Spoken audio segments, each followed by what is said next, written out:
상단을 터치할 때까지예요. 상단을 터치할 때까지. 그러면 이렇게 해석을 볼 수가 있어요. 상단을 터치해서 가격이 이렇게 가다가 미끄러지고 가다가 미끄러지고 횡보도 하면서 기간을 좀 가져가면서 이렇게 보여준다라고 하면 사실 끌고 가는 데는 굉장히 좀 어렵고, 이게 뭐 며칠 동안의 롤오버까지 가져갈 수도 있기 때문에 이런 식으로 본다라고 하면 사실상 실패할 확률도 같이 있다라고 보시면 돼요. 근데 어쨌든 이 매매에 대한 기준이죠. 현재 이 매매에 대한 기준을 잡으면서 바라본다라고 하면, 상단 터치까지 바라본다라고 했었을 때 정말 이 관점을 살려서 본다라고 하면 가장 극초반에서 만약에 청산을 가져간다라고 했었을 때 자리값보다 몇백 포인트 이상까지도 더 끌고 갈 수 있는 결과값을 만들어 줄 수 있다라는 겁니다. 그래서 결론적으로는 채널라인대 대응을 본다라고 했었을 때 뭔가 자리값이 딱 정해져 있진 않아요. 어떤 특정 마디값, 피보에 대한 내용 해석 이런 것처럼 딱 정해져 있진 않은데 유동적으로 내 목표가를 상단 터치할 때까지 본다라고 하면 우여곡절이 있다라고 하더라도 기간값이 길어지면 길어질수록 굉장히 이점이 많은 대응 해석이 되는 겁니다.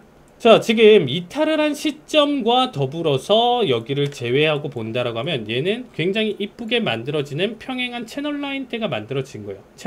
채널링이 지금 만들어졌습니다. 그래서 채널링을 기준으로 지금 이 움직임 변동성으로 내가 대응을 해보면 되겠다.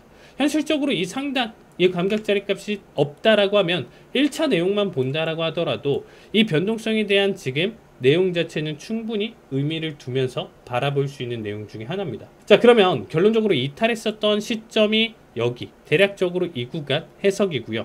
상단까지 본다라고 했을 때 초반 슈팅이 크게 나와주면 이거 역시도 땡큐하고 여기 상단 터치를 보여주면 청산을 가져가도 돼요. 근데 기준점은 이탈 시부터 채널라인 때 상단까지 먹겠다예요. 그러면 우리가 손절에 대한 의미도 둬야 되겠다. 올바른 손절은 뭘까요? 당연히 기준을 잡고 있었던 하단의 추세 라인대를 가다가 이탈하는 결과값을 만들어줬을 때 여기를 이탈하는 움직임을 보여줬었을 때 손절이에요. 여기는 익절 포인트고요. 가장 극초반에 이탈하자마자 바로 다이빙을 하면서 이렇게 떨궜다라고 하면 내 손실금은 굉장히 좀 커질 수밖에 없는 구조입니다. 만약에 첫 이탈과 본다라고 하면 여기 데이터에서 오른쪽을 가리키는, 여기서 오른쪽을 가리키는 게 대략적으로 17,860이네요. 진입했었던 자리값이 18,290 정도 되니까 거의 뭐 한 400포 정도, 400포인트 정도 지금 손실을 볼 수도 있는 거죠. 근데 보시면 아시겠지만 얘가 채널 라인대라는 유리한 장점을 가지고 있어요.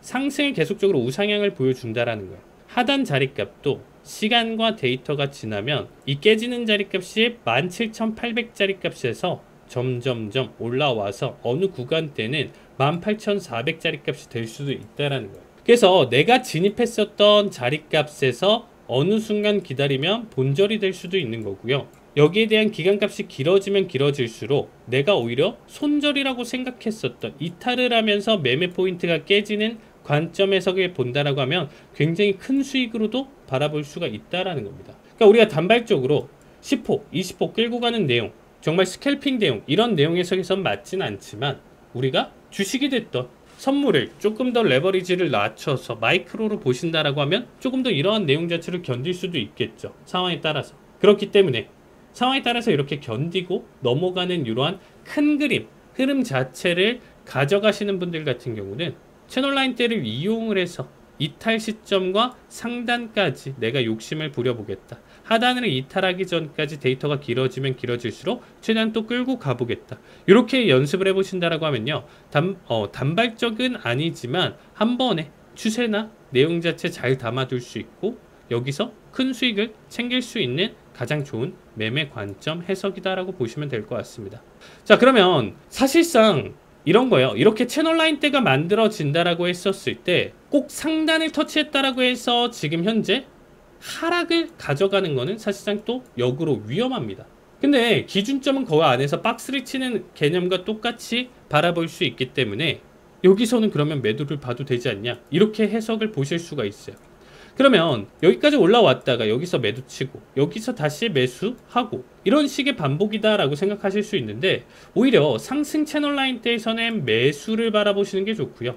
하락 채널 라인대에서는 매도를 바라보면서 대응을 하면 맞는 겁니다. 자, 여기에 대한 이유에 대해서 설명을 드리면, 하락은요, 여기서 잡았어요. 매도 포지션을 잡았어요. 내가 결론적으로는 손절 포인트나 내용 자체가 존재를 하겠죠. 근데 이탈을 하는 내용 자체가 정말 뭐 10호, 20호 미만일 수 있다라는 거죠. 여기서 저항 자리값을 가져가면서 매도니까 다시금 상단을 돌파하면서 넘어가는 자리값에서는 이 채널 라인대를 뚫고 넘어가는 자리에서 손절이니까 여기는 초반에는 10포인트에서 뭐 20포인트 사이로 손절을 가져갈 가능성이 있죠. 근데 여기 기준이 10호, 20호였으면 얘는 오히려 상승일 때 손절이다라는 거예요. 매도 포지션을 잡았을 때. 기간값이 길어지면 길어질수록 오히려 내가 손절을 보는 라인대가 기하급수적으로 늘어난다라는 거예요. 처음에 10호, 20호 손절 볼 거를 상단에 이탈하면서 넘어가면 50호, 100호로도 넘길 수가 있는 자리죠. 그리고 얘는 오히려 단발적으로 바로 큰 하락이 나와주지 않는다라고 하면 지속적으로 지금 이 포지션보다 시간이 지나면 지날수록 오히려 먹는 자리값이 올라오기 때문에 내가 진입한 자리값 대비 익절 자리값이 짧아질 수밖에 없다라는 거죠. 그러니까 우리가 어쨌든 길게 앞에서 설명드렸지만 단발적으로 주면 이거 역시도 당연히 땡큐인데 우여곡절을 많이 시켰어요 얘가. 그러면 그만큼 나의 시간을 많이 뺐고 나의 멘탈을 많이 흔든 만큼 수익이나 보상 자체가 더 늘어나야 되는 결과인데, 얘는 역으로 힘들게 하면서도 수익 자체는 줄어지는 결과값을 만들어준다라는 거죠. 그래서 상승 채널 라인대에서는 우리가 익절과 진입과 익절, 손절 포인트를 잡는 거에 앞서서 항상 좀 매수에 대한 관점 해석으로 좀 접근을 해주시는 게 좋고, 항상 모든 자리를 다 발라먹을 수는 없습니다. 하락 채널 라인대에서는 이 반대대로 매도에 대한 포지션 해석으로 넘어간다라고 했었을 때 해석을 보기에 굉장히 좀 좋아요. 특히나 수렴 형태를 이탈했었던 직후에 대응하는 게 좋고요. 이미 만들어진 채널 라인대는 그냥 지금 최근에 큰 흐름에 대한 내용 자체 해석으로 봐주시면 좋을 것 같습니다. 어쨌든 우리가 그동안의 추세선의 대응을 가져갔다라고 하면요, 추세선에서 조금 더 업그레이드가 됐다라고 보시면 되겠죠.